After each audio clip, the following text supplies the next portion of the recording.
नमस्कार, आप देख रहे हैं खबर फास्ट। बड़ा मुद्दा लेकर हाजिर हूं मैं पूजा सचदेवा। किसानों को दिल्ली की सरहदों पर संघर्ष करते हुए आज 7 महीने पूरे हो गए हैं। इस मौके पर किसानों ने देश भर में कृषि बचाओ लोकतंत्र बचाओ दिवस मनाया। देश भर में राजभवनों के बाहर प्रदर्शन किया और राष्ट्रपति के नाम ज्ञापन सौंपा। किसान संगठनों की तरफ से ट्रैक्टर मार्च निकाला गया। इस दौरान सरकार की तरफ से भी सुरक्षा के पुख्ता इंतजाम किए गए। दिल्ली में कुछ घंटों के लिए 3 मेट्रो स्टेशंस को भी बंद किया गया। कुल मिलाकर अब किसान एक बार फिर से आंदोलन को बड़ा करने की तैयारी में हैं, यानी कि सरकार पर और दबाव बनाने की तैयारी में। लेकिन पिछले 7 महीनों में भी किसानों की तरफ से अलग अलग तरीकों से सरकार पर प्रेशर बनाने की कोशिश की गई, लेकिन क्या वो कोशिश रंग लाई? जवाब है नहीं। हालांकि किसानों का कहना है कि अब हर 26 तारीख को इसी तरह से प्रदर्शन करेंगे। तो आज बड़ा मुद्दा में इसी पर होगी चर्चा।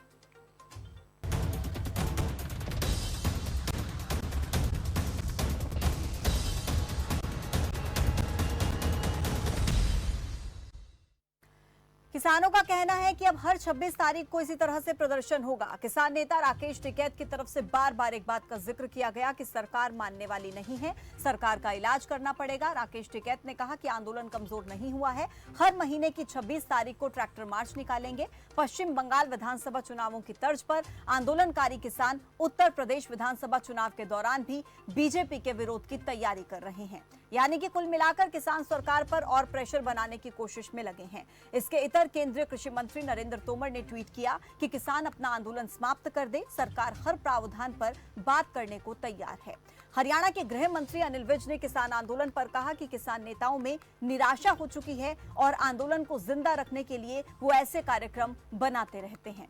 देखिए, 26 नवंबर 2020 को आंदोलन की शुरुआत हुई थी, जब किसान सिंघू और टीकरी बॉर्डर पर पहुंचे थे। आंदोलन को 7 महीने पूरे हो चुके हैं और इस आंदोलन का अब तक कोई भी हल निकलता हुआ नजर नहीं आ रहा। इस मामले का कोई समाधान अब तक भारत सरकार और किसान नेता निकाल नहीं पाए हैं। बड़े से बड़े मामलों के समाधान निकल जाते हैं, टेबल टॉक से पेचीदा मसले सुलझाए जा सकते हैं। तो आखिर ऐसी क्या वजह है कि देश का आंतरिक मामला, देश का घरेलू मामला हल नहीं हो पा रहा? या तो फिर भारत सरकार और किसान दोनों ही मसले का हल नहीं करना चाहते? नहीं तो फिर ऐसा क्यों है कि क्या वजह है कि जनवरी से बंद हुई बातचीत आगे नहीं बढ़ पा रही है और किसान अब आर या पार के मूड में नजर आ रहे हैं? तो आज बड़ा मुद्दा में इसी पर हम चर्चा करेंगे। 4 खास मेहमान, माफ कीजिएगा 3 मेहमान आज चर्चा में होंगे, क्योंकि रोज हम 1 घंटे के लिए डिबेट करते हैं, लेकिन आज आधे घंटे का वक्त रहेगा। 3 मेहमान आज हमारे साथ इस चर्चा में रहेंगे। सबसे पहले उनका तारुफ आपसे करा देती हूं। वरिष्ठ पत्रकार हैं केपी मलिक, वो हमारे साथ होंगे। प्रहलाद सिंह भारूखेड़ा हैं, प्रदेश अध्यक्ष हैं हरियाणा किसान मंच के, वो भी टीवी स्क्रीन पर आपको नजर आ रहे होंगे। वीरेंद्र बब्बर हैं, प्रवक्ता बीजेपी के, वो भी इस डिबेट का आज हिस्सा होंगे। आप तीनों का बहुत बहुत स्वागत है। सबसे पहले प्रहलाद सिंह जी, आप ही का रुख करते हुए, किसान क्या अब आर या पार के मूड में है क्या? और ये आर या पार क्या, मैं चाहूंगी आप दर्शकों को एक बार समझा दें।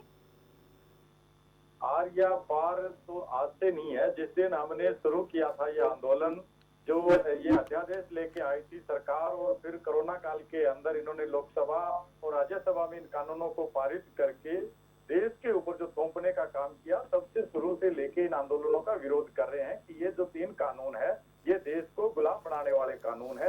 इसी को लेके पहले राज्यों के अंदर प्रोटेस्ट होते रहे, उसके बाद सरकार ने नहीं सुना तो फिर दिल्ली की तरफ हमें कुछ करना पड़ा, हमें मजबूर होकर, और हम दिल्ली जा रहे थे तो सरकार ने हमें रोका। तब से हम 7 महीने से दिल्ली के चारों तरफ बॉर्डरों के ऊपर किसान बैठे हैं।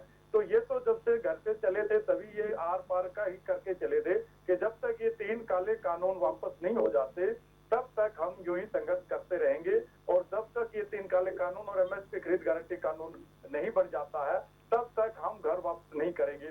उसको लेके आज हमने, अब जो सरकार 7 महीनों से बात नहीं सुन रही है, तो 26 तारीख ली इसको, जो इमरजेंसी लगाई थी उस टाइम इंदिरा गांधी के समय, उसको 40 साल हो गए, और आज देश के अंदर अघोषित इमरजेंसी लगी हुई है।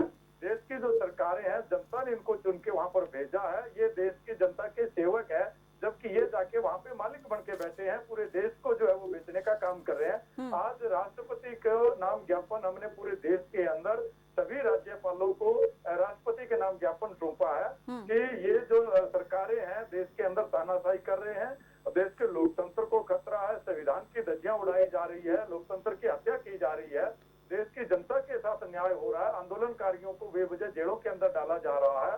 तो ये पूरे के पूरे देश के ऊपर एक हमला है कॉर्पोरेट घरानों के द्वारा। ये सरकार उन कॉर्पोरेट प्रहलाद सिंह जी, आपको क्या लगता है कि जिस तरीके से आप लोग प्रदर्शन कर रहे हैं और आगे की तैयारी आप कर रहे हैं, इससे सरकार पर प्रेशर पड़ेगा?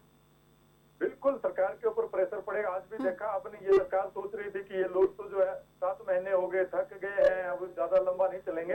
आज आपने देखा पूरे देश के अंदर किस तरीके से संयुक्त मोर्चे के आह्वान पर लाखों लोग जो सड़कों के ऊपर आए हैं और राज्यपाल को अपना रोष प्रकट किया है कि ये जो देश है वो देश के अंदर रहने पिछले 7 महीनों में प्रहलाद सिंह जी किसानों की तरफ से अलग अलग तरीके से प्रदर्शन किए गए, सरकार पर प्रेशर बनाने की पूरी कोशिश की गई, लेकिन आपको लग रहा है कि कहीं उसका असर जो है वो आपको नजर आया जमीनी स्तर पर? क्योंकि बात तो नहीं बन पा रही है। असर है, पूरे देश की जो जनता है वो आज इन 3 कानूनों के खिलाफ खड़ी है। देश का प्रत्येक नागरिक आज 3 काले कानूनों के खिलाफ खड़ा है। लेकिन ये जो सत्ता में लोग बैठे हैं, ये लोग अहंकारी हो गए हैं। इनको ये लग रहा है कि हमें पूर्ण बहुमत आ गया तो हमारा कौन क्या बिगाड़ लेगा, जबकि ये 2024 तक चुने गए हैं। इससे ज्यादा उसके बाद में इनके पास कुछ नहीं रहेगा। हम 2024 तक भी सड़कों के ऊपर बैठेंगे। यानी आपको लग रहा है कि आप अब वोट की चोट देंगे सरकार को? हाँ जी, वोट की चोट देने की तैयारी कर रहे हैं, क्योंकि राकेश टिकैत लगातार एक बयान दे रहे हैं कि सरकार का इलाज गाँव में होगा। इसका क्या मतलब है? इसका मतलब ये है कि जैसे बंगाल के अंदर अभी इन्होंने चुनाव लड़ा, वहाँ पे किसानों के आंदोलन का असर हुआ, ये पूरा गाँव आ रही है। और यूपी के अंदर भी अभी जो जिला परिषद के चुनाव हुए, जबकि जो भी ये पंचायती इलेक्शन होता है, इसके जो जितने भी चुनाव है ये ज्यादातर जो मौजूदा सत्ता होती है उसके पक्ष में जाता है। लेकिन इस किसान आंदोलन की वजह से वहाँ पे ये पूर्ण रूप से हारे हैं, पूरी तरह से यूपी के अंदर हारे। अब मिशन यूपी चलेगा, अगले साल जैसे चुनाव होगा पूर्ण संयुक्त मोर्चा जो है इनका बहिष्कार, यानी कि राजनीतिक लड़ाई लड़ेंगे अब आप?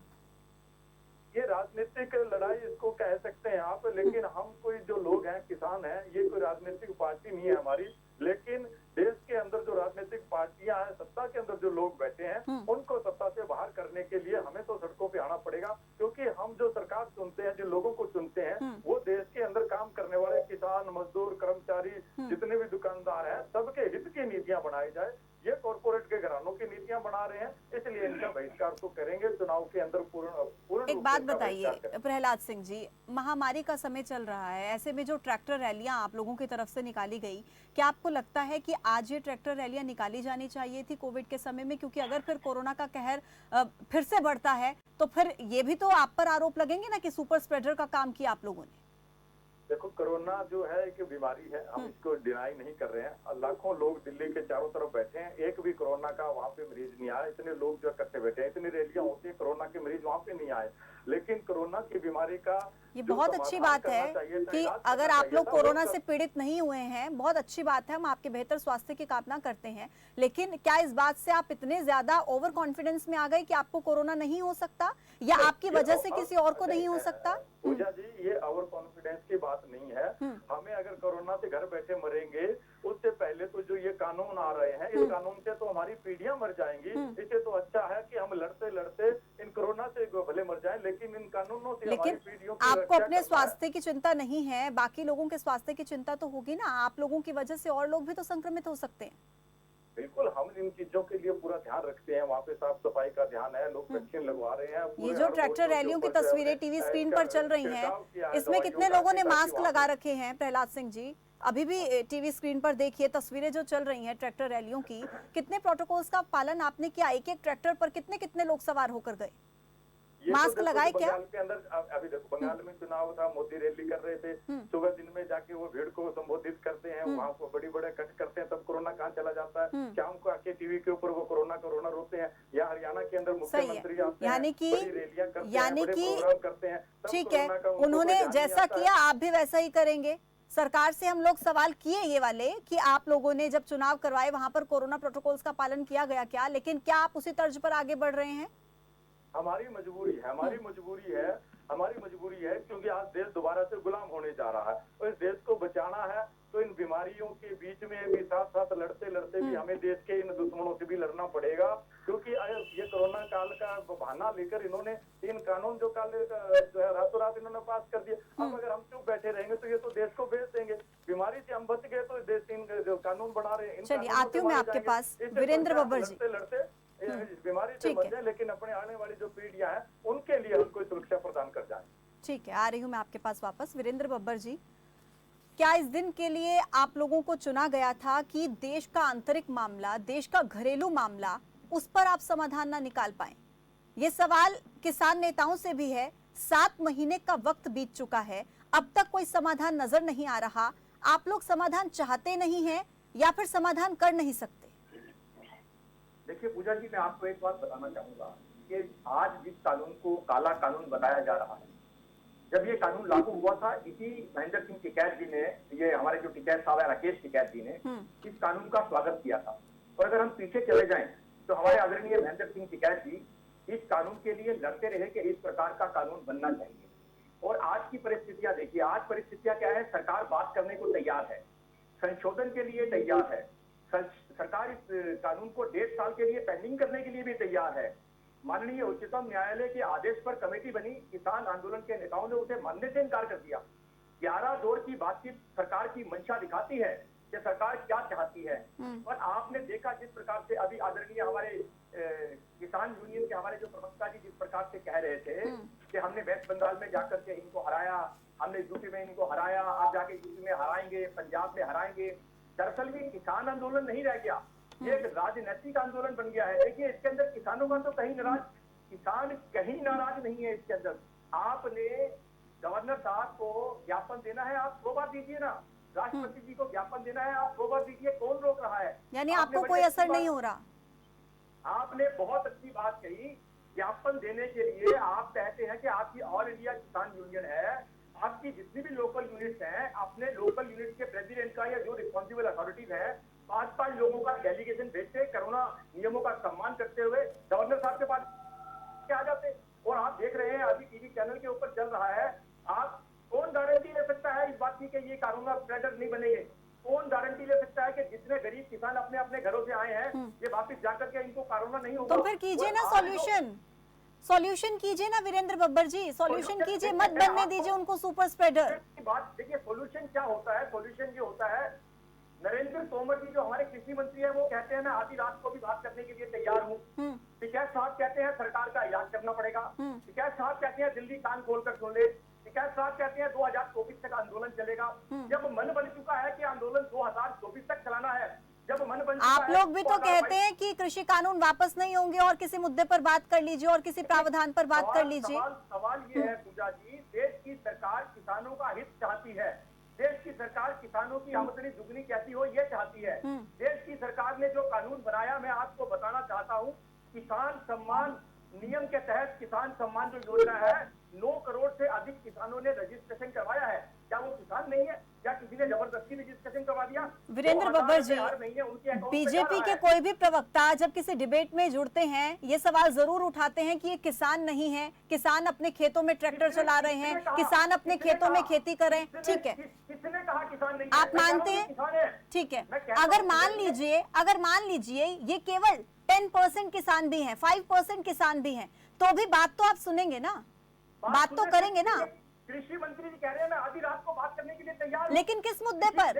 वो कह रहे हैं कृषि कानून वापस नहीं होंगे, लेकिन बात कर लीजिए जब वो चाहते ही इस मुद्दे पर बात करना है। आप समझिए पूजा जी, अगर कोई कानून बना है, आपको अगर 5%, 10% लोग, मैं कहता हूँ 50% लोग भी अगर उसके अंदर आ रहा है, आइए बैठिए, बताइए ना कहाँ कमी है, खुले मन से बैठिए।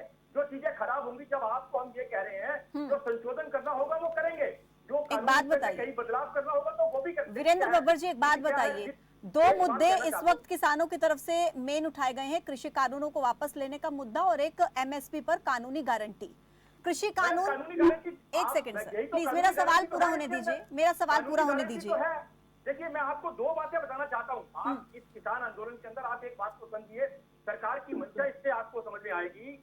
54,000 करोड़ का बजट सरकार ने रखा है किसानों के लिए। और मैं आपको बताऊं 22 जून तक, अभी 22 जून 2021 तक 432.19 लाख मीट्रिक टन गेहूं सरकार ने एमएसपी पर खरीदा है। एमएसपी पर खरीदा है मैडम। सर लिखित में कानूनी गारंटी दे सकते हैं आप? लिखित में कानूनी गारंटी चाहते हैं वो? एक मिनट पूजा जी, 432.19 लाख मीट्रिक टन गेहूं खरीदा, 48,96,000 किसानों को लाभ हुआ, 85,356 करोड़ रुपए अदा किए, 848 लाख मीट्रिक टन धान खरीदा, एमएसपी पर खरीदा, 125,19,000 किसानों बहुत को अच्छी लाभ बात हुआ। है, बहुत अच्छी बात है। वीरेंद्र बब्बर जी, मेरे सवाल से कन्नी मत काटिए प्लीज, मेरे सवाल का जवाब दीजिए। वीरेंद्र बब्बर जी, हो सकती है। मेरे सवाल का जवाब दीजिए। एमएसपी पर लिखित में कानूनी गारंटी ये मिल सकती है क्या? आइए ना, बैठिए ना, मिलेगी ना, क्यों नहीं मिलेगी। देखिए, कौन सी सरकार चाहती है कि उसके देश का अन्नदाता, उसके देश का किसान, हमारे देश का किसान, हमारा अन्नदाता, हमारा भगवान, हम क्यों उसे नाराज करेंगे। अच्छा, हम तो चाहते हैं किसानों का सम्मान होना चाहिए, किसानों की आय पहले तो मैं बहुत खुश हूँ कि आपने ये तो माना कि किसान बैठे हैं यहाँ पर, वरना अभी 2 दिन पहले डिबेट कर रही थी, आप ही के प्रवक्ता आकर बोल रहे थे किसान नहीं है, ये यूनियंस है जो प्रदर्शन कर रही है। अच्छी बात है, आपने इन्हें किसान तो माना। लौटूंगे आपके पास। केपी मलिक जी, बड़े से बड़े मुद्दे टेबल टॉक पर हल हो सकते हैं, लेकिन हमारे देश के अन्नदाताओं का मुद्दा, घरेलू मुद्दा, एकदम आंतरिक मुद्दा, ये हल क्यों नहीं हो पा रहा? आप बीजेपी के प्रवक्ता को भी सुन रहे हैं, आप किसान नेता को भी सुन रहे हैं, दोनों कह रहे हैं हम बात करने के लिए तैयार हैं। क्या वजह कि 22 जनवरी के बाद से अब तक 5 महीने 4 दिन हो चुके हैं, अब तक बात नहीं हो पा रही? देखिए पूजा जी, 7 महीने से किसान दिल्ली के बॉर्डरों पे बैठे हुए हैं। अब ये किसानों की तो मजबूरी है कि जो सरकार किसानों को थाली में खाना सजा के दे रही है वो उनको पसंद नहीं आ रहा है। वो कह रहे हैं हमें ये खाना नहीं चाहिए, आप इसमें कुछ बदलाव कर दीजिए। सरकार की एरोगेंसी है कि 7 महीने से इन्होंने कह दिया कि बिल वापस नहीं होंगे, बाकी चीजों पे बात कर लीजिए। तो ये बाकी चीज ले आए कि भैया आप हमारी जो एमएसपी है उसको कानूनी अमली जामा पहना दीजिए। अभी भारतीय जनता पार्टी के प्रवक्ता बब्बर साहब ने कहा कि एक आंकड़े लाए हैं निकाल के कि इतने लाख करोड़ खरीद लिया, इतनी फसलें खरीद ली, ये खरीद ली, सब एमएसपी पे खरीदा गया है। जब आप एमएसपी पे खरीद रहे हैं, सारी चीजें एमएसपी पे हो रही हैं, तो उसको कानूनी रूप देने में क्या दिक्कत सरकार को है? सरकार को दिक्कत ये है कि सरकार के पास ना कोई अच्छे कृषि के सलाहकार हैं, ना कोई जानकार हैं। सरकार को चाहिए कि अच्छे कृषि के जानकारों के साथ इन मामलों पे मंथन किया जाए और उसको फिर अमली जामा पहनाया जाए। और देखिए, ये जो 3 कानून आए हैं, किसान इनको काले कानून कह रहे हैं, मैं इनको काले कानून नहीं कहूंगा। इन कानूनों में कई सारी अच्छी चीजें भी हैं, लेकिन इनमें तत्काल बदलाव की जरूरत है। इन कानूनों में बदलाव किया जाए, किसानों को एमएसपी दी जाए, तो ये किसान भी खुश होकर अपने घर जाएंगे। 7 महीने का समय बड़ा लंबे समय होता है। इन्होंने दिसंबर की सर्दी देखी है, इन्होंने मई जून की गर्मी देखी है, बरसात देख रहे हैं। तो ये सरकार कहीं ना कहीं एरोगेंसी दिखा रही है।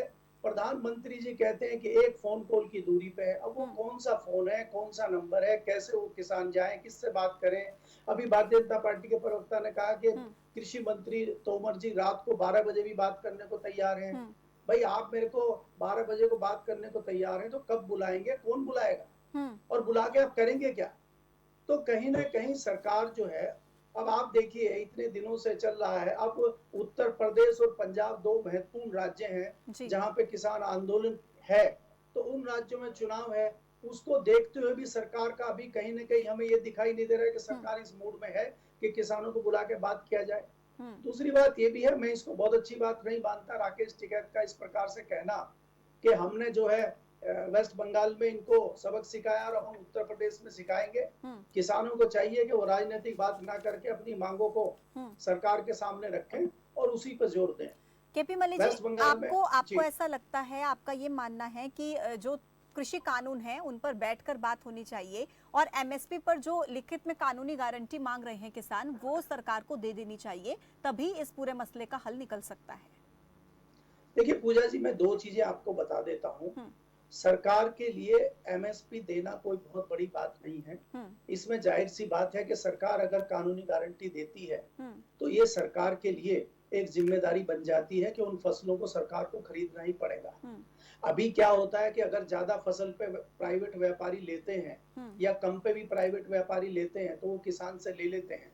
अगर नीचे रेट आ जाएगा, अब सपोज कीजिए कि 1250 रुपए किसी फसल का रेट हो जाता है और बाजार में उसका रेट 800 है, तो सरकार को उसको 1250 में ही लेना पड़ेगा। तो सरकार फंसना नहीं चाहती इस पचड़े में, लेकिन हम ये कहते हैं वो फसल कभी आती नहीं है 1250 से नीचे। लेकिन केपी मलिक जी, क्या आपको नहीं लगता हमारे देश में जहां हर प्रोडक्ट पर हम देखते हैं एमआरपी, मैक्सिमम रिटेल प्राइस, वही किसान तो एमएसपी मांग रहे हैं, मिनिमम सेलिंग प्राइस, क्या उनकी मांग बहुत बड़ी है?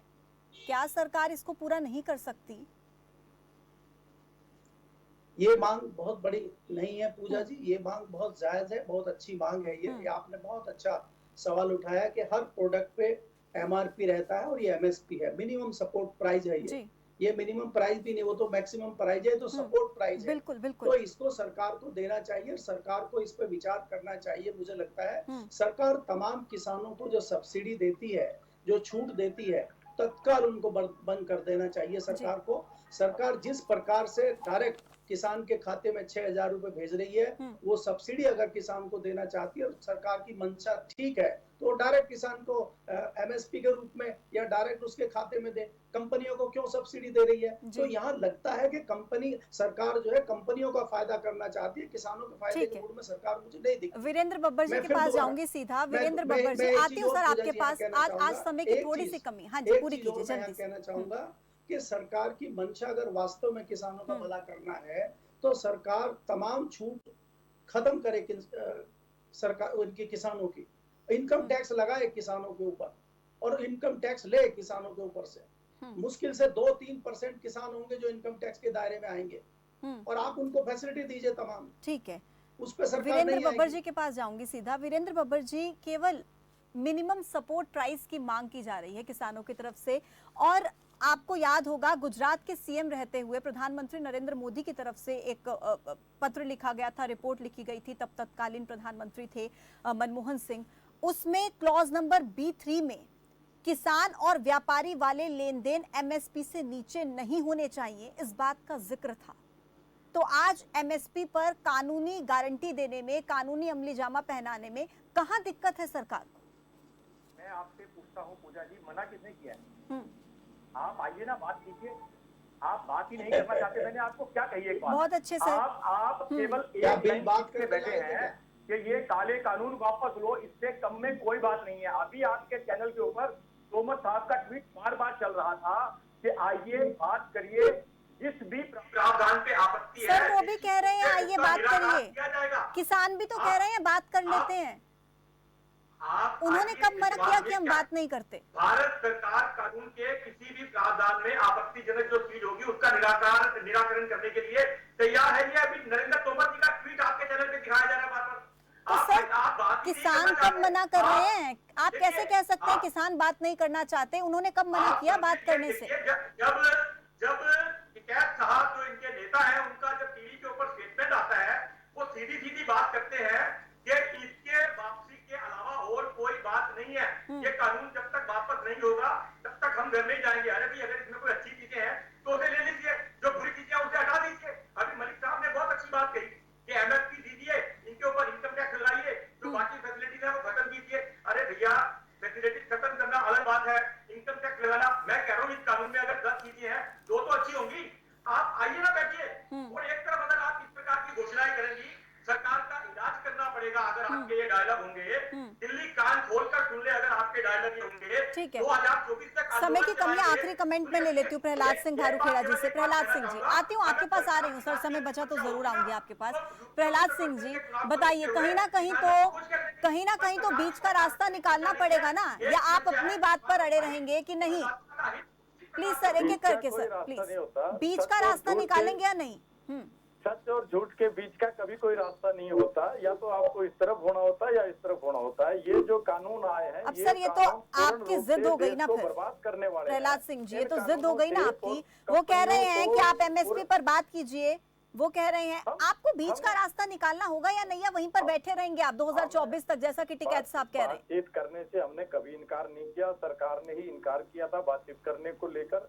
हमने तो चिट्ठी भी लिखी है सरकार को कि बातचीत करनी चाहिए, बातचीत से मसला हल होगा। आज इतने दिनों से बैठे हैं, 7 महीनों से। इस बीजेपी के अंदर जितने लोग हैं, इनमें एक तो किसी आदमी को जानकारी नहीं है, ना इनको कृषि के बारे में ज्ञान है, ना इनको किसी देश की और चीजों के बारे में ज्ञान है। ये कॉर्पोरेट और बड़ी बड़ी कंपनियां उनके इशारों के ऊपर जो इनको बताते हैं वो कर लेते हैं। अभी इनको ये नहीं पता है कि खेत का खरीद की गई है। आप ये बताइए, 23 फसलें हैं, 2 फसलों के नाम गिनाते हो, बाकी फसलें कौन खरीदेगा? आपने चना कितना खरीदा है, मूंग कितना खरीदा है, आपने सरसों कितनी खरीदी है? फसल 23 फसलें हैं पूरे देश के अंदर जो किसान पैदा करते हैं, उन सारी फसलों की गारंटी दी जाए। और जब पहले जब ये सत्ता में नहीं थे तब ये नंगे होकर प्रदर्शन किया करते थे, ये मांग करते थे खुद। अभी आपने खुद भी बताया इस चीजें आंकड़ों के साथ कि इन्होंने खुद प्रधानमंत्री जो नरेंद्र मोदी इन्होंने खुद चिट्ठी लिखी थी इस चीज को लेकर कि एमएसपी से कम खरीद के ऊपर कोई लेन देन नहीं होना चाहिए।